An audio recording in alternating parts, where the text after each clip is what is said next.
सीता के पति का नाम ले लेके मीता के पति का काम कर रहे हैं। সিজেপির মঞ্চ কি ছাত্রদের কণ্ঠস্বরের জায়গায় হিন্দুদের বিশ্বাসের উপহাস করার আখড়া হয়ে উঠেছে? बस नाम रहेगा अल्लाह का। দেখুন, প্রশ্নটা তেতো, কিন্তু আজ জিজ্ঞাসা করা দরকার। কারণ এই মঞ্চেই কমেডিয়ান কুণাল কামরা আসেন এবং ভগবান রামকে নিয়ে তিনি কৌতুক করেন।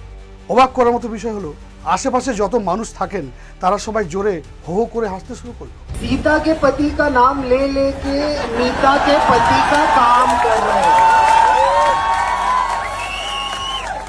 এই মঞ্চেই এই কোকরোচ জনতা পার্টির মুখপাত্রের অজস্র এমন বক্তব্য রয়েছে যা ভগবান রাম থেকে শুরু করে ভগবান শিব এবং হিন্দুদের সন্ত মহাত্মাদের নিয়ে সোশ্যাল মিডিয়ায় ভাইরাল হয়েছে।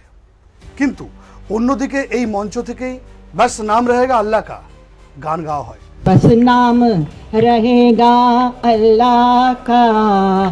শুধু নাম থাকবে আল্লাহর, আর যখন সেটা হয় তখন পুরো পরিবেশ শ্রদ্ধায় মাথা নত করে নেয়। বাস নাম রহেগা আল্লাহ কা গানের মধ্যে কোনো মন্দ নেই, গানটা ভালো। কিন্তু প্রশ্নটা হলো, একটা নামের উপর হেসে ওড়ানো আর অন্য নামের ক্ষেত্রে হাজিরা দেওয়া, মাথা নত করা। একটা নামের উপহাস করা আর অন্য নামটিকে নিয়ে সম্মানে মাথা নত করে নেওয়া। আর বারবার ছাত্রদের আন্দোলনে যেখানে নিটের বাচ্চাদের লড়াইকে একটা পুরো দেশ একজোট হচ্ছিল একদিকে, সেখানে ধর্মীয় বিষয় টেনে আনা এবং তারপর এই আশা করা যে পুরো দেশ আপনার পিছনে এসে দাঁড়াবে। এটাকে ঠিক? এটা কি ন্যায্য? দেখুন, আমি জানি কিছু মানুষ আসবেন এবং বলবেন যে এতে হিন্দু মুসলমান করার কি দরকার আছে। কিন্তু আজ আপনারা একটু থামুন, একটু ভেবে দেখুন, যে যখন সেই মঞ্চ থেকে, যেখানে দেশ ও দুনিয়ার চোখে রয়েছে, একটি বিশেষ ধর্মকে নিয়ে ঠাট্টা করা যেতে পারে, উপহাস করা যেতে পারে, তাহলে কি প্রশ্নও তোলা যাবে না? অর্থাৎ আমাদের বিশ্বাস, আমাদের আরাধ্য দেবতাদেরকে নিয়ে আপনারা মস্করা করলে সেটাকে ফ্রিডম অফ স্পিচ বলে চালিয়ে দেবেন না তো? আর আমরা সেটা নিজেদেরকে প্রশ্ন করে জিজ্ঞাসা করতে পারবো না? তবে আপনারা কি আমাদের ট্রোল বা সমাজকে বিভক্তকারী লোক বলে দেবেন? আমার মনে হয় এই একতরফা চুক্তি আজ বন্ধ হওয়া উচিত এবং আজ এর হিসাব তথ্যের সাথে হবে। যন্তর মন্তর যে প্রতিবাদ চলছে তার গল্প শুরু হয়েছিল নিট পেপার লিক নিয়ে। মঞ্চ সিজেপির, ইস্যু বাচ্চাদের, দাবি শিক্ষামন্ত্রীর পদত্যাগের, আর সোনম ওয়াংচুকের অনশন, যার শরীর ক্রমাগত খারাপ হচ্ছে, যাকে নিয়ে পুরো দেশের একটা সহানুভূতি রয়েছে। পুরো দেশ চায় সোনমের সাথে যেন বিচার হোক, সরকার তার কথা শুনুক, তার যত দাবি রয়েছে সব ন্যায্য, মানলাম। এই সব কথা এতদূর পর্যন্ত ঠিকই ছিল, বাট এই কারণেই গত রাতে আমরা কিন্তু একটা সোনম ওয়াংচুককে নিয়ে ভিডিও বানিয়েছিলাম। কিন্তু তারপর কি হলো? তারপর যখন মঞ্চে এই দৃশ্য আসে যেখানে কুণাল আসেন এবং বলেন যে এই সরকার সীতার স্বামীর নাম নিয়ে নিতার স্বামীর কাজ করছে, তখন মনে প্রশ্ন জাগে যে টিপ্পনিটা তো সরকারের উপর ছিল, আম্বানির উপর ছিল। মেনে নিলাম, ঠিক আছে, আপনি কটাক্ষ করছেন, আপনি একটা ভাঁড় কমেডিয়ান, করুন, আপনার কাজেই এটা। কিন্তু এই কৌতুকের মধ্যে ভগবান রামকে মাঝখানে টেনে আনা কি খুব দরকার ছিল? রসিকতা ঠিক ছিল, কিন্তু কারো বিশ্বাসে আঘাত করার চেষ্টা করা কি ন্যায্য ছিল? কারণ কুণাল যে কথাটা বললেন সেটা সোজাসুজি বলতে পারতেন। উনি বলতে পারতেন যে রামের নাম নিয়ে আম্বানি কাজ করছে, সেখানেও কটাক্ষ সমানভাবেই লাগতো, সরকারের সমানভাবেই গায়ে লাগতো। যেখানে আঘাত করার দরকার ছিল সেখানেই লাগতো। কিন্তু আপনি সীতার স্বামীকে নিয়ে প্রশ্ন করলেন, সীতার স্বামীকে নিয়ে বললেন কেন? কারণ সোজাসুজি বললে আঘাত সরকারের গায়ে লাগতো, আর যখন ঘুরিয়ে বলা হলো তখন মঞ্চ থেকে যে হাসির রোলটা উঠলো তা বিশ্বাসের উপর একটা আঘাত। এটা হয়তো কুণাল কামরাকে ভাইরাল করে দিতে পারে, ওর হয়তো এটার প্রয়োজনও থাকতে পারে, কিন্তু এটা মুখ ফসকানোর ব্যাপার ছিল না মহাশয়। একজন ভাঁড়ের, একজন কমেডিয়ানের প্রতিটি কৌতুক বাজারে আসার আগে 100 বার দাড়িপাল্লায় কিন্তু মাপা হয়। আর এই কথা পুরো দুনিয়া জানে, অন্তত হিন্দুস্তানিরা তো জানেই যে হিন্দুস্তানে সনাতন ধর্মের উপহাস করা খুব সহজ। কারণ অন্য ধর্মকে নিয়ে এই সাহস না আছে কুণাল কামরার, আর না ওই মঞ্চে দাঁড়িয়ে হাসাহাসি করার লোকদেরও আছে। আর এই কথা আপনারা যখন এক সোশ্যাল মিডিয়ায় মন্তব্য করতে এসেছেন তারাও ভালো করেই জানেন। যদি ক্ষমতা থাকে তবে চেষ্টা করে একবার দেখে নিন না, পরিণামটা আপনারা জানেন। আমরা বাকি সব ধর্মকে কিন্তু শ্রদ্ধা করি, সেখানে অন্য কিছু বলার প্রয়োজন নেই। আমরা চাইও না যে অন্য কিছু বলা হোক, কিন্তু কতদিন আপনারা উদ্দেশ্য প্রণোদিতভাবে একটি নির্দিষ্ট ধর্মকে নিশানা করবেন? কারণ আপনাদের কেউ কিছু বলবে না, আর সেই কারণেই আমাদের মনে হয় যে মঞ্চে যা হচ্ছে তা কোনো কাকতালীয় ঘটনা নয়, কোনো দুর্ঘটনা নয়। এটা চিন্তা ভাবনা করে দেওয়া অট্টহাসি ছিল। 2 পয়সার কৌতুকের জন্য কোটি কোটি মানুষের বিশ্বাসকে বাজি রাখা হয়েছে। আর মঞ্চের ওই সমস্ত মানুষ যারা পুরো দেশকে বলছে যে আপনারা যদি দেশপ্রেমিক হন, আপনারা কেন মঞ্চে পৌঁছালেন না, আপনারা কেন আমাদের সমর্থন করছেন না, তারা নিজেরা খিলখিল করে হেসে হাততালি দিচ্ছে এবং তারপর আশা করছিল যে আমরা নিজেদের বিশ্বাসের উপহাস মেনে নিয়ে তাদের পাশে গিয়ে দাঁড়াবো। একবার ভেবে দেখুন তো আপনারা। আর এই বারবার এইভাবে আঘাত করা, ভাববার বিষয়টি কেবল একটি ঘটনাকে কেন্দ্র করে নয়। যদি আপনারা এটিকে আরও বিশদভাবে দেখেন, তবে এই মঞ্চেই এই আন্দোলনের আজ থেকে কিছুদিন আগে ডিইউ এর যে অবসরপ্রাপ্ত অধ্যাপিকা নন্দিতা নারায়ণ এসেছিলেন এবং তিনি গাইছিলেন বস নাম রহেগা আল্লাহ কা। এটি সত্যি একটা নক্কারজনক ঘটনা। আমরা বাকি ট্রোলারদের মতো আপনাকে অর্ধেক বা অসম্পূর্ণ কথা বলবো না। এটি ফেজের নজম। আমরা দেখব এটা খুব ভাইরাল হয়, বিশেষ করে যখনই কোনো প্রতিবাদ হয় সেখানে এর উল্লেখ আছে। কিন্তু এই নন্দিতা নারায়ণ যিনি ছিলেন, তিনি সবাইকে বলেন যে আল্লাহ সবার। ঠিক আছে, আমরা মেনে নিচ্ছি আল্লাহ সবার, এতে কোনো মন্দ নেই। তিনি এটি গাইলেন এবং মঞ্চ থেকে এটি বুঝিয়েও দিলেন। আর বোঝানোর সময় তিনি বললেন যে এটিকে আপনারা ধর্মীয় দৃষ্টিকোণ থেকে দেখবেন না। আর তারপর সবাইকে বললেন যে আপনারাও গান। এর অর্থ খুব গভীর। আল্লাহ আমাদের সবার মধ্যে আছেন, এটি তিনি বলেছিলেন। এবং আমরাও এটি বিশ্বাস করি যে ফৌজ বা যে নজম বা যে গায়কী তা সবারই হয়। কোনো হিন্দু বা আল্লাহর নাম নিয়ে কোনো সমস্যা থাকা উচিত না। এই মাটিতে প্রতিটি নামই কিন্তু সম্মান পাওয়া উচিত। প্রতিটি নাম কোনো শর্ত ছাড়া, কোনো সমস্যা ছাড়া, কোনো ভেদাভেদ ছাড়া, আলাদা আচরণ ছাড়া সম্মান পাবে। সমস্যাটা সেখানে শুরু হয় যেখানে একটা নাম এলে মঞ্চ থমকে যায়, শ্রদ্ধা প্রদর্শন করা হয়, আদব কায়দা, ভদ্রতা, শালীনতা সব প্রকাশ পায়, বুঝিয়ে বলা হয়, অর্থ বলা হয়, মানুষ শোনার ও বোঝার চেষ্টা করে, তার ব্যাখ্যা করে। কিন্তু অন্যটির ক্ষেত্রে অগভীরতা, নোংরামো, অট্টহাসি আর 2 পয়সার আচরণ। একটা মঞ্চে অথচ 2 রকম মাপকাঠি কেন? যখন আল্লাহর উল্লেখ হয় তখন শিক্ষকের ক্লাসের মতো পরিবেশ, আর যখন আমাদের মর্যাদা পুরুষোত্তম ভগবান শ্রীরামের উল্লেখ হয় তখন নটঙ্কি, তামাশা। আর এই গল্প শুধু কুণাল কামরা পর্যন্ত সীমাবদ্ধ তা নয়। সিজেপিকে নিয়ে এই বার্তা এই জন্যই দিতে হচ্ছে যে কারণ সিজেপির 3 জন মুখপাত্র, যাদের সরাসরি অভিজিৎ বেঁচেছিলেন, যারা জনগণের দ্বারা নির্বাচিত নন, তাদের মধ্যে আছেন একজন মুখপাত্র যার নাচের ভিডিও পাশাপাশি তার হিন্দু বিরোধী ভিডিওগুলো সোশ্যাল মিডিয়ায় কিন্তু এখন ভাইরাল। হ্যাঁ, ভগবান রামকে নিয়ে উপহাস করা, ভগবান শিবকে নিয়ে উপহাস করা, প্রেমানন্দ মহারাজকে নিয়ে উপহাস করা, হনুমানজিকে নিয়ে নানা ধরনের মন্তব্য করা, এইসব ক্লিপ সোশ্যাল মিডিয়ায় রয়েছে, অনেকদিন ধরেই আসছে। আমরা বলতে চাইছিলাম না। উনি তো নাচ করার সময় বলেন যে এটি ব্রাহ্মণবাদের বিরুদ্ধে আওয়াজ। সব জিনিসকে ঘুরিয়ে ফিরিয়ে শেষ পর্যন্ত এক জায়গায় জুড়ে দেয়। ভগবান খারাপ, হিন্দু খারাপ, সব ভগবান বেকার, হিন্দুইজম বেকার। আরে মহারাজ, আপনারা তো সেখানে ছাত্রদের লড়াই করতে গিয়েছিলেন। হাজার লক্ষ ছেলেমেয়েরা কতবার মেসেজ করে বলে যে ভাইয়া পুরো দেশ কেন সিজিপিকে নিয়ে এগিয়ে আসছে না, পুরো দেশ সিজিপিকে নিয়ে এগিয়ে আসছে না কেন? 22 লক্ষ ছেলে মেয়ে সিজিপির আন্দোলনের সাথে যুক্ত ছিল। এক রাতেই 20 মিলিয়ন সাবস্ক্রাইবার পাওয়া গিয়েছিল। তারপর এই হাওয়া কেন চলে গেল? না, আপনাদের রাহুল গান্ধী সমর্থন করতে আসছেন না, শাসক দল সমর্থন করতে আসছেন, আপনাদের পাত্তা কেউ দিচ্ছেই না। আর না দেশের জনগণ আপনাদের কাছে আসছে। আপনাদের কাছে ঘুরে ফিরে এখন পর্যন্ত শুধু সেই লোকেরাই এসেছে যারা সব আন্দোলনেই চলে আসে। এর পিছনের কারণ কি? এর পিছনের কারণ আপনাদের উদ্দেশ্য, এজেন্ডা। একটা ভালো ইস্যু হওয়া সত্ত্বেও আপনারা পুরো দেশকে একজোট করতে পারলেন না কেন? কারণ আপনাদের মঞ্চে বাকি জিনিসগুলোকে জায়গা দেওয়া হবে যে জিনিসগুলো সমাজকে বিভক্ত করে। সোনম ওয়াংচুকের প্রতি এই দেশের প্রতিটা মানুষের একটা সহানুভূতি রয়েছে। দেশে খারাপ লাগে যে একজন মানুষ, এটা দেখে খারাপ লাগে যে একজন মানুষ 18-19 দিন ধরে সেখানে না খেয়ে পড়ে আছেন। কিন্তু সেই মঞ্চে আপনারা ধেই করে নাচছেন।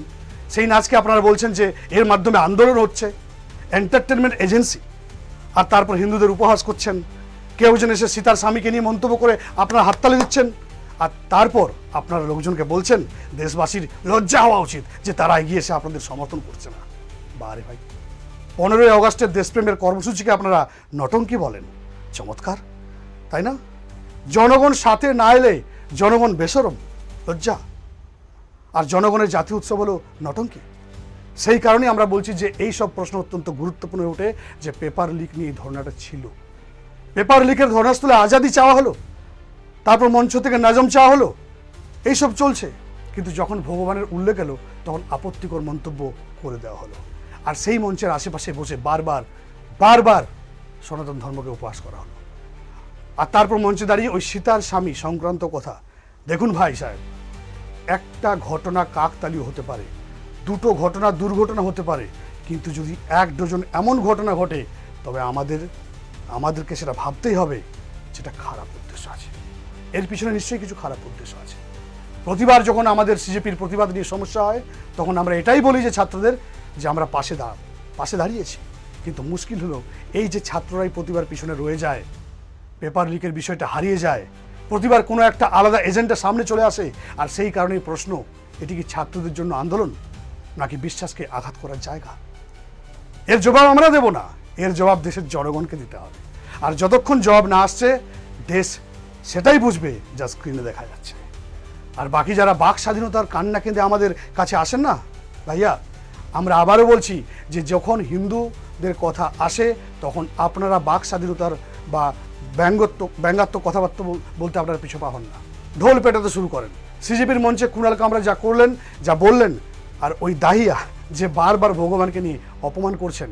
আমি সব ধর্মকে শ্রদ্ধা করি, কিন্তু আমি আবারও বলছি যে এই দেশে পৃথিবীতে কারো এতটুকু ক্ষমতা নেই যে অন্য কোনো ধর্মের বিরুদ্ধে সামান্য এদিক ওদিক মন্তব্য করে দেখাক।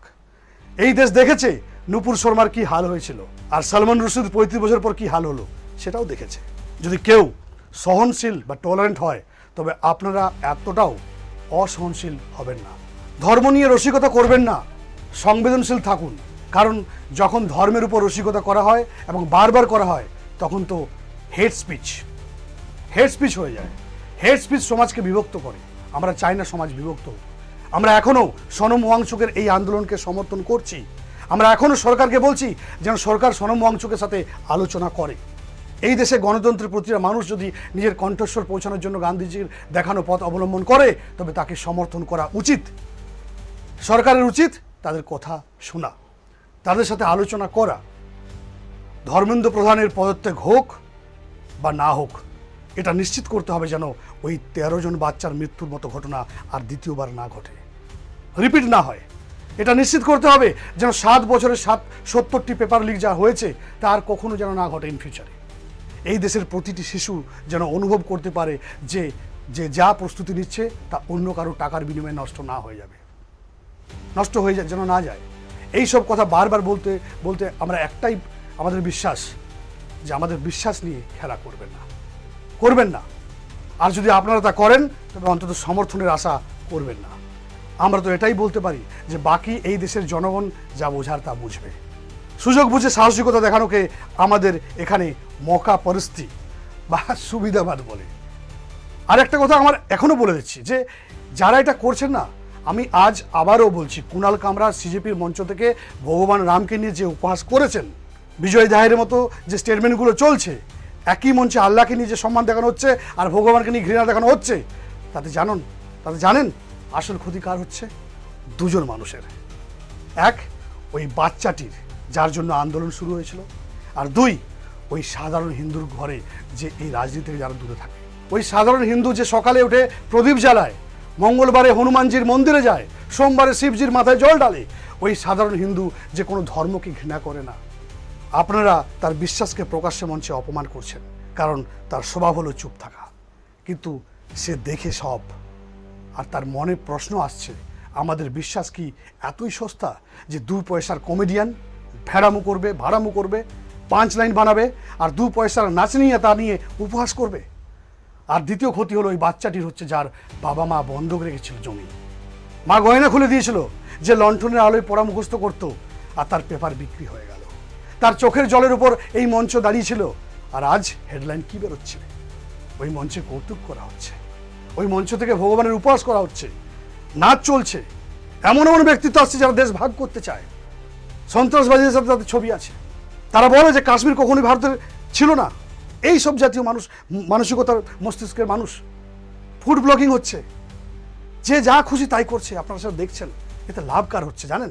লাভ হচ্ছে সরকারের, সেই সরকারের যার বিরুদ্ধে আমাদের বা আপনাদের একজোট হওয়ার কথা ছিল, সেই সরকার যাকে আমাদের বাধ্য করার কথা ছিল এটা নিশ্চিত করতে যে ভবিষ্যতে আর কখনো নকল প্রশ্ন ফাঁস হবে না, সেই সরকার যার উপর এত চাপ তৈরি করার কথা ছিল যাতে মন্ত্রীর পদ ত্যাগ হয়ে যেতে পারত হতো, সেই সরকার যাকে ছাত্রদের শক্তির আভাস দেওয়ার কথা ছিল, যাকে সংবেদনশীল করার কথা ছিল, যার জবাবদিহিতা নিশ্চিত করার কথা ছিল, এখন সেই সরকারের কিচ্ছুটি যায় আসে না। কারণ তারা এই ধরনের লোকদের নামের আড়ালে বলে দেবে যে এরা তো ছাত্রদের লোকেই না।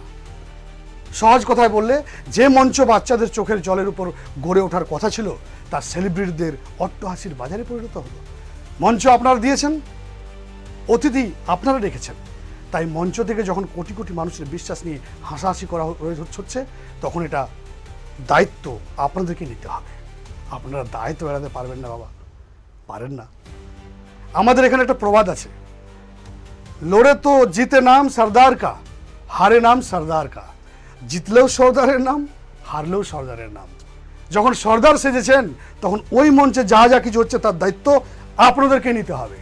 তাই আমরা আবারও আপনাদের বোঝাচ্ছি, আপনাদের সরকারকে কটাক্ষ করতে হয় যত ইচ্ছে করুন, সরকারকে যা বলতে হয় বলুন। এই দেশে সরকারের কথায় মানুষের কিচ্ছু যা আসে না, এসে যায় বিশ্বাসে। কথা শুধু এটুকুই, যদি আপনারা চান যে ছাত্রদের আন্দোলনের দেশ আপনাদের সমর্থন করুক, আপনাদের কণ্ঠস্বর শুনুক, বুঝুক, তবে আপনাদেরকেও দেশের মানুষের আবেগ বুঝতে হবে, শুনতেও হবে, বুঝতেও হবে। আপনারা যদি তাদের উপহাস করেন, যদি তাদের ধর্মকে কৌতুকের দোকান বানান, তবে সেটা ঠিক না। আর তারপর আমি আবারও বলছি, যদি কুণাল কামরার সমতলে এসে বলে যে কৌতুক ভগবানের উপর ছিল না, সরকারের উপর ছিল, রামের নামে রাজনীতি নিয়েছিল, ফেজের বিশেষজ্ঞরা বলবে যে হাম দেখেঙ্গে অত্যাচারের বিরুদ্ধে লেখা নজম, স্বৈরাচারের বিরুদ্ধে ধর্মের সাথে জড়াবেন না। আরে ভাই শুনুন, এটাই তো আমরা বলছিলাম। যদি ফৈজের নজমকে আপনারা সম্মান দিতে পারেন তবে রামের নামকে কেন নয়? যদি নজমকে মঞ্চ থেকে বুঝি বলতে পারেন তবে বিশ্বাসকে কেন নয়? এটা ম্যাটার করে, আর সেই কারণে আমরা বলছি। আর যদি উদ্দেশ্য পরিষ্কার না থাকে তবে এটা বলবেন না যে আমরা সবার। পরিষ্কার বলুন, আমরা সিলেক্টিভ, বাছাই করা কয়েকটা বিকৃত মস্তিষ্কের মানুষ, আমাদের এই এজেন্ডা, আমরা এই ধর্মকে ঘৃণা করি, আমরা এই সমাজকে ঘৃণা করি। কিন্তু আপনারা ছাত্রদের কথা বলেছেন, বাকি নাকি ছাত্রদের আড়ালে এইসব কথা বলছেন। আপনারা যা খুশি করুন, কারো কোনো সমস্যা নেই। সমস্যা তখন হয় যখন আপনারা দেশের কাছে সমর্থন চান অথচ দেশের বিশ্বাসকে মঞ্চ থেকে উপহাস করেন। বলেন যে দেশের মানুষের লজ্জা হওয়া উচিত, 15 আগস্ট হলো জাতীয় নটঙ্কি, এই বক্তব্যগুলো তো আপনাদেরই। তাই গুরু, সমর্থন সম্মান নিয়ে পাওয়া যায়, উপহাস করে নয়। বিশ্বাসের উপর আঘাত হানলে জবাবে সমর্থন পাওয়া যায় না। বাকি আর কী বা বলি, আপনারা নিজেরাই বুদ্ধিমান। বাকি রামেই আপনাদের মালিক, ভগবান রাম আপনাদের মঙ্গল করুন। আর ভগবান মঙ্গল করুন ওই ছাত্রদের যাদের আশা আপনাদের মতো লোকেদের হাতে পড়ে আপনারা তাদের ভবিষ্যৎটা নষ্ট করে দিচ্ছেন। আপনারা তো ভবিষ্যৎ গড়বেন বলেছিলেন, আর কি করছেন এখন? কারণ যে লক্ষণ আপনারা দেখাচ্ছেন সেই লক্ষণে এবার ছাত্রদের ভগবানই কিন্তু ভরসা। জয় শ্রীরাম, জয় ভগবান।